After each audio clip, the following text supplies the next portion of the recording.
Gracias por acompañarnos en este su programa Acceso Directo, un programa para divulgar el trabajo de nuestros científicos, nuestros investigadores y nuestros académicos. Y el día de hoy vamos a platicar con la doctora Ischel Mariel Ruiz Hernández, que estamos en el campus de Ciencias Biológicas y Agropecuarias de la Facultad de Medicina Veterinaria y Zootecnia, por supuesto, de aquí, de la UADY. Y el tema que vamos a platicar con la doctora Ischel, que por cierto está en su postdoctorado, es diversidad genética de mamíferos marinos. Doctora, gracias. Gracias a ustedes. Cuéntenos esto de los varamientos y muestreos que hacen con los organismos marinos. Ok, bueno, un varamiento es cuando llega un organismo, ya sea vivo o muerto, a la costa. En el caso de los vivos, pues no pueden regresar al lugar donde habitan. Y pues lo que hacemos es ir a ver el lugar de varamiento, se hace una autopsia para ver por qué vararon los organismos, y en mi caso pues se colecta un pedazo de piel o de grasa. ¿Por qué varan los organismos? Bueno, existen muchos factores. Claro. Pueden ser porque están enfermos, porque están perdidos. Ellos tienden a estar como en grupos, y si uno se pierde, por ejemplo el líder, pues se pierden los demás, ¿no? Ya sea porque están heridos, o en el caso de las crías porque su mamá murió, entonces pues no sabe cómo sobrevivir, ¿no? Ya sea también por corrientes, por mal tiempo también puede ser. Entonces existen diversos factores. Doctora, hay procesos en los estudios que usted hace, por supuesto, ¿no? Por ejemplo, los procesos de necropsia. ¿Cómo se realizan? Sabemos qué parte del mamífero se estudia, ¿no? ¿Todo su cuerpo o algo en especial? Ok, eso va a depender mucho de lo que se quiera estudiar. En mi caso, como es genética o contaminación, nos sirve mucho lo que es la piel y la grasa, que son como que los órganos o las partes que pueden durar más tiempo, ¿no? Porque muchas veces vamos a los varamientos y ya los órganos internos ya están líquidos, en mal estado, entonces esos ya no nos sirven mucho. Entonces lo que es la piel y la grasa pues se conservan un poco más y eso nos sirve mucho. Y por ejemplo, en este caso, la piel y la grasa, ¿qué encuentra?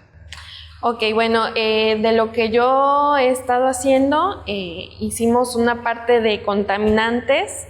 Entonces medimos en la grasa qué contaminantes había y encontramos hidrocarburos, encontramos metales pesados como cadmio, arsénico, mercurio, estaño, y también encontramos compuestos que son derivados de, ya sea de productos de origen o más bien de uso personal, ¿no? Como son shampoos, de medicamentos, entonces ya derivados de esos productos. Qué bueno que usted tocó ese tema, se lo iba a preguntar, pero qué bueno que usted encontró este tema y nos los dice.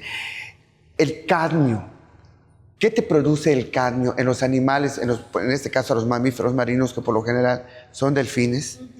¿Y qué nos puede pasar a nosotros, los seres humanos, en que adquirimos y comemos ahora sí peces contaminados? Porque hay que recordar que el delfín es tope, o sea, él come lo que los humanos comemos, ¿no? Exacto, sí, como bien lo dijiste, pues están en el último nivel de la cadena trófica y adquieren principalmente los contaminantes a través de la alimentación, ¿no? Entonces ellos se alimentan de especies comerciales como el pulpo, el chacchí, entre otros, que también nosotros comemos, ¿no? Entonces, y esos contaminantes que ellos tienen muchas veces también, claro. Claro, nosotros también lo podemos adquirir a través de la alimentación de estos alimentos contaminados, ¿no? Entonces, bueno, lo que observamos en los delfines, teníamos algunos delfines que tenían cadmio y otros delfines que no tenían cadmio. Los que sí tenían cadmio tenían menores concentraciones de unos lípidos que se llaman ceramidas y que son muy importantes en la señalización celular, en la composición de nuestras membranas celulares, también participan en la señalización celular. Entonces, si está afectando en los delfines, pues qué nos está pasando a nosotros, ¿no? Y en este caso, el cadmio, ¿qué te produce en el cuerpo? Ok. ¿Y cuál es la fuente para que tengan cambio los delfines? Ajá. El cadmio se adquiere principalmente a través de la alimentación.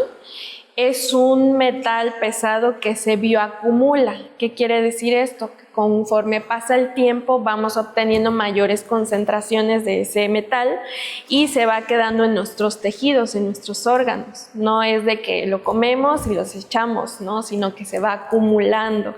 Entonces, igual encontramos en delfines que son más grandes, que ya tienen mayores años, mayores concentraciones de este metal, ¿no?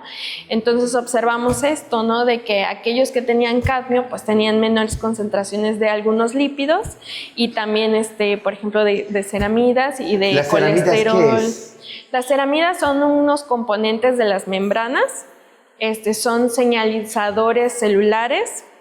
Ayudan también en la proliferación celular, o sea, que haya un buen funcionamiento de las células y pues son muy importantes para nuestro metabolismo, ¿no? Entonces, si ya está afectando a nivel metabólico en los delfines, pues, ¿qué nos estará pasando a nosotros? El arsénico. Ajá.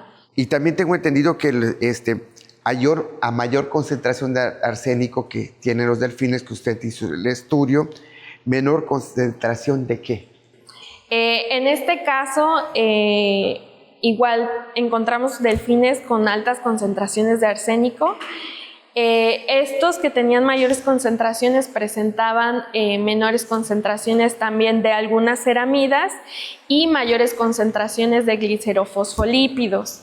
Estos glicerofosfolípidos también son componentes de las membranas y son muy importantes en nuestro metabolismo.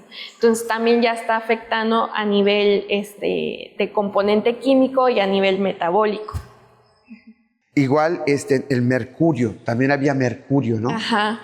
Sí, encontramos mercurio en los delfines. El mercurio es el elemento más tóxico que podemos encontrar.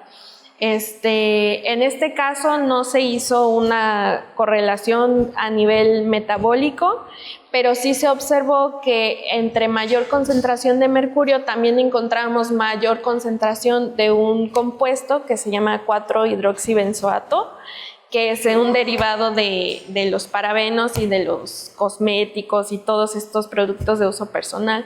Entonces, esto nos quiere decir de que hay una fuente de contaminación principal que nos está arrojando todos estos contaminantes. Y que el delfín come muchos de los productos, se alimenta de muchos productos. Exacto. Que nosotros nos alimentamos. Ahora, de unos contaminantes, por ejemplo, el mercurio. Uh-huh.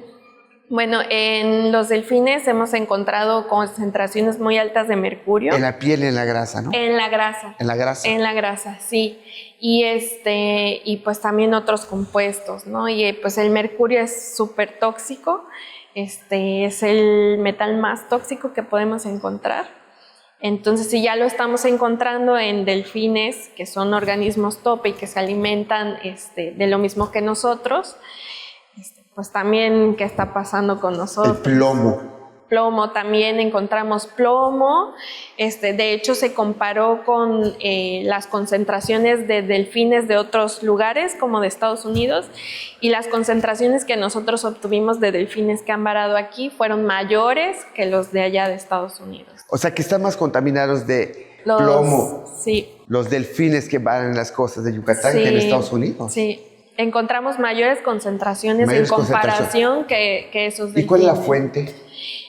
Pues hay muchas fuentes, ¿no? Las principales, pues los lixiviados de la basura, las aguas residuales, el uso de las baterías, también cuando se empiezan a degradar los compuestos como electrónicos, todo eso que desechamos, que se empieza a degradar, pues al final todo se filtra y va a parar al mar, ¿no? También en los hidrocarburos, en la gasolina, el diésel y todo eso, pues también tiene muchos metales pesados.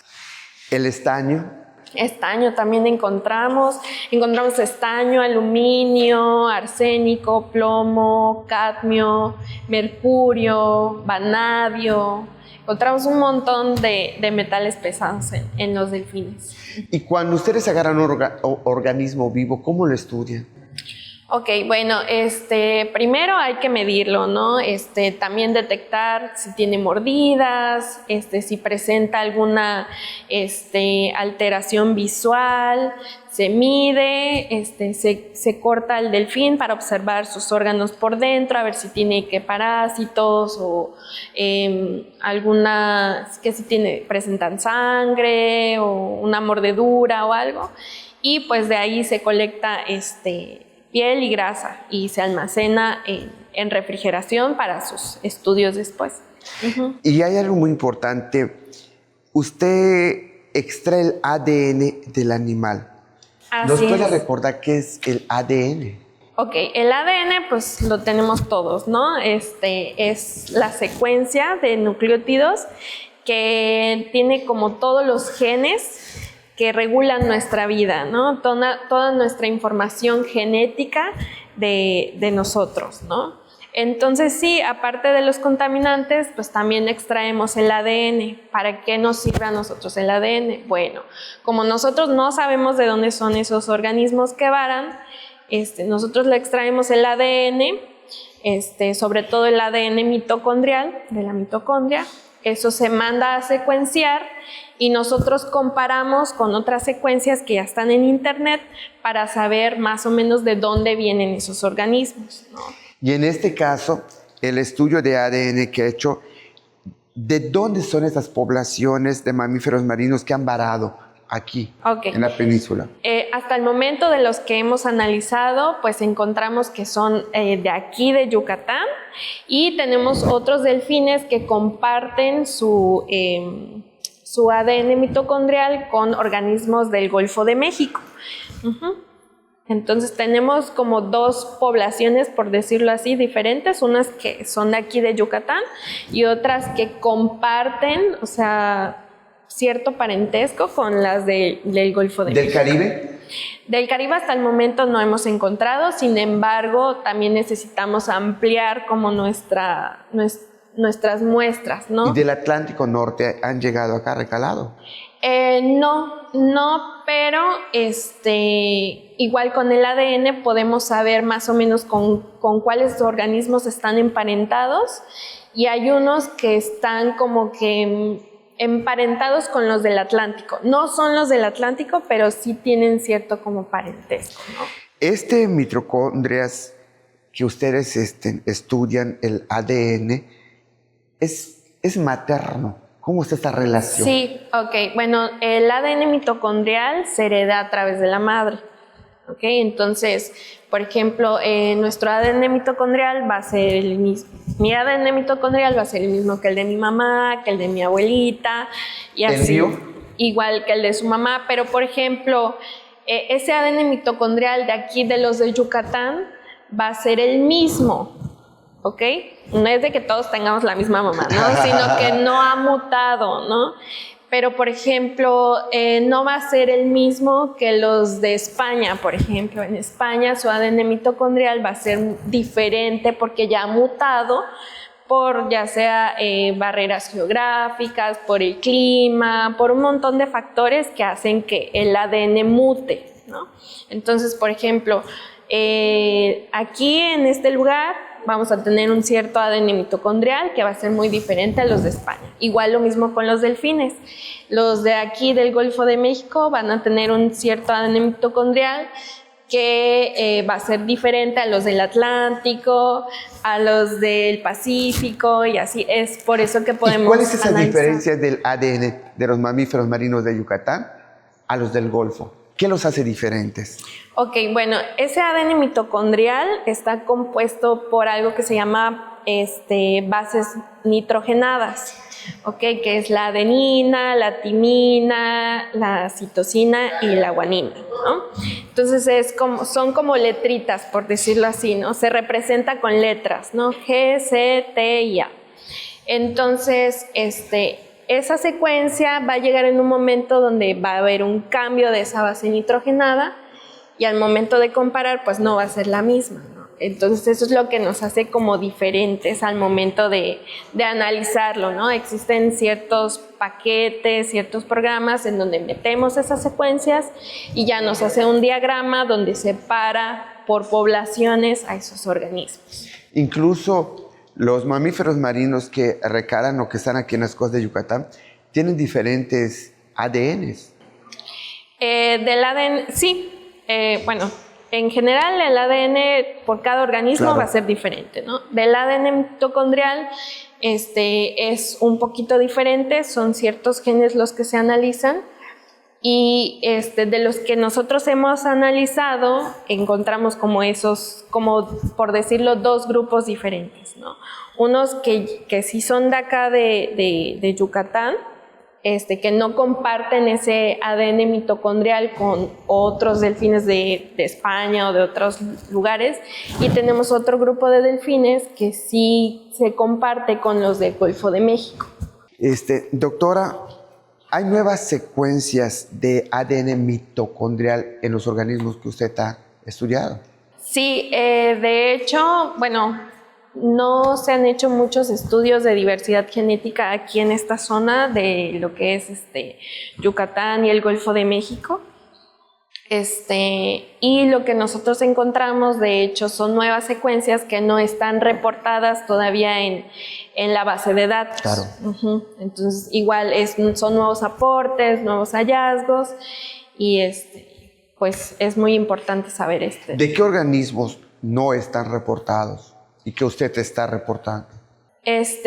Bueno, yo trabajo con la especie Tursiops truncatus, que son las toninas o tursiones. Esa es con la especie que yo trabajo. ¿Nos puede hablar un poquito de estas especies? ¿Dónde se ven? Ok. Bueno, esta especie tiene la particularidad de que tiene 2 ecotipos, ¿no? O sea, hay algunos que son solamente costeros y otros que son oceánicos. Y de hecho tienen diferencias en su ADN mitocondrial, ¿no? Entonces, por ejemplo, aquí en Yucatán, si nosotros nos vamos al muelle de Progreso, en las tardes podemos ver delfines, esos son los tursiones, ¿no? O son los que mayormente varan aquí en Yucatán, son el Incluso cada puerto tiene su población, ¿no? ¿O se van de un lado a otro? Se van de un lado a otro. Ajá, se van de un lado a otro. De hecho, nosotros hicimos igual el análisis por sitio y no encontramos como que esas diferencias entre sitios, ¿no? Pero recordemos que, bueno, yo hice el análisis con organismos que ya vararon, ya estaban muertos, ¿no? Entonces lo que sigue es colectar muestras de organismos de vida libre, que ya sabemos más o menos dónde se encuentran, dónde viven, para ver si existen estas diferencias o realmente no hay como esa separación, ¿no? Es increíble, ¿no? Y también usted, bueno, obviamente, en parte de este estudio, estudió mucho los lípidos. Uh-huh.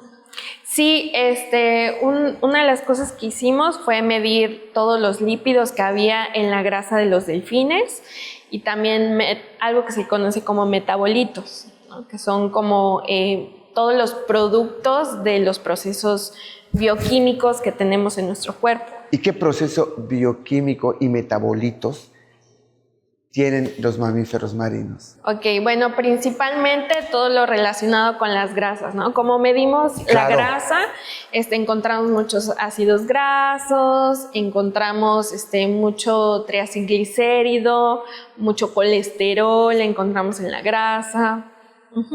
Principalmente eso. Y por ejemplo, el colesterol se le puede desbordar a los mamíferos marinos, a los delfines, o todos tan regulados más o menos. Es que no existe como tal, así como nosotros, ¿no? Claro. Como que tanto de colesterol es buena cantidad, ¿no? Si se pasa de esto es mucho, porque realmente existen muy pocos trabajos sobre eso, ¿no? Okay. Ajá. Entonces no se puede decir si tiene mucho colesterol o poco colesterol, ¿no? Pero principalmente en su estructura de su grasa, pues encontramos eso, ¿no? Los colesteroles y triglicéridos. Doctora, pues de verdad, gracias. De nada, gracias a ustedes. Y a ustedes, gracias por acompañarnos.